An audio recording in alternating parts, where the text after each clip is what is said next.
Now to the next topic. Are the Vikings the team to beat in the NFC? I'm gonna let you Gosh, start that off. I don't think the Vikings are the team to be in the NFC. I think when you look at the NFC as a whole, the Vikings have been great. Second in NFC North, they have a 12-2 record. When you look at the NFC as a whole, the Lions. I think the Lions are a really good team. Even though their defense has become decimated by injuries, I think David Montgomery's out for the season now, so they've been ravaged by injuries the entire season. But I think the Lions, the Eagles, the Rams with Matthew Stafford, Puka Nakua, and Cooper Cup, and Green Bay. I don't believe they're the favorite to win the NFC. And it's going to be a true gauntlet. I think the NFC playoffs is going to be really interesting to see how this shapes out. But me personally, I think the Eagles are coming out. I think with Saquon Barkley, AJ Brown, that offense is so dynamic, and the Georgia boys on defense have stepped up. Shout out to the Georgia boys. They've stepped up.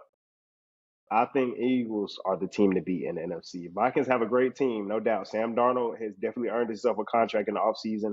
Justin Jefferson has been amazing. Justin Jefferson and Jordan Addison are probably a top five duo, wide receiver duo in the league. But the Eagles, man, the Eagles are the team to beat in the NFC.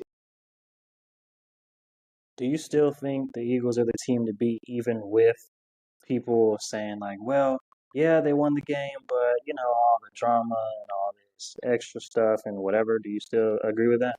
Man, winning cures everything. Winning cures everything. I've seen the drama hole with the passing. AJ Brown got a touchdown this week. Shout out to him. He was on my parlay.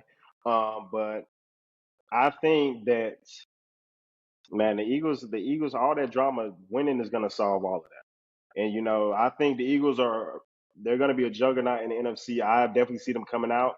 But even when you look at, like I said, some other teams, man, the Rams. If Matthew Stafford and Puka Nakua and Cooper Cup get hot, the Rams have a really great D line as well. I don't think a lot of people are talking about their D line, but they made some great picks in the draft with Jared Verse and the FSU guy. I can't remember his name, but he went to FSU. They have a really good shot too. And Green Bay is not a sleeper either. That NFC North is tough. So I think the Eagles come out. I think all that drama, man. I think it was what it is. I think it's drama. You got to create storylines. I think a lot of people blew it out of proportion to be bigger than what it was. But man, winning cures everything. I think the Eagles are going to come out on top. Back to the Vikings and how well they've been doing. The Vikings pretty much brought in, Sam Darnold to essentially be the backup. That's what, that was pretty much the plan of the idea because they drafted J.J. McCarthy high. J.J. was a starter, but J.J. tears his medial meniscus. And I know about a torn medial meniscus. I've had it before. I'm Yeah, not a professional like J.J. McCarthy is, but like I know. I know what's going on. And yeah, absolutely. depending on the surgery that you get, with the meniscus surgery, it's either they clip some of the meniscus that's torn and they leave the good part, the rest of it, or Yeah, depending on how it's torn, they'll just sort of put it back.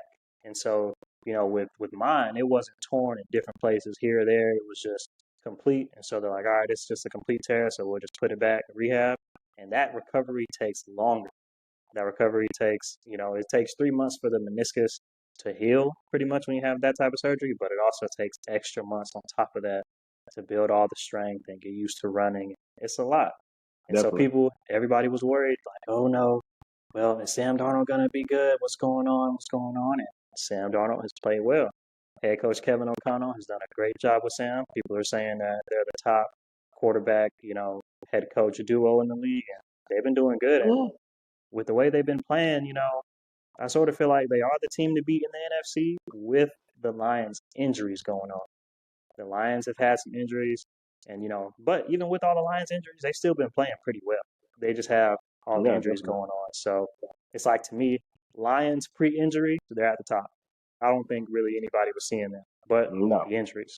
So that's when they're like, okay, now it's sort of like, all right, they're kind of grouped in with everybody else. Yes, the Eagles have been on a 7 or 8 game winning streak or however I many think I think games. they broke the Yeah, team record for winning streak. I believe it's like nine yeah, games in a row.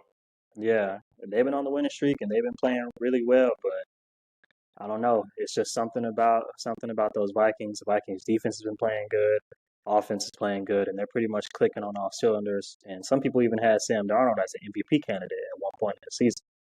So I mean, I think it's a toss up between there's Lions, Eagles, and Vikings. I think that's kind of how it is for me, right? Don't I'm just saying, don't sleep on the Rams. Do not sleep on Green Bay. Those are two young teams. Rams not as much with the quarterback, but besides quarterback, the Rams are a really young team.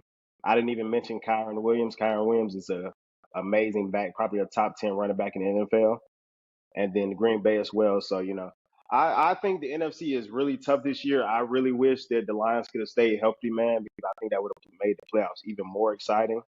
But I also think I haven't watched a lot of Vikings game this year, but I did watch when they played the Falcons, and there's some holes that can be exploited in that defense. Definitely, even running the ball and passing the ball. So I think the defensive coordinator does a great job of scheming up blitzes and sending a lot of pressure and disguises his looks and confusing quarterbacks.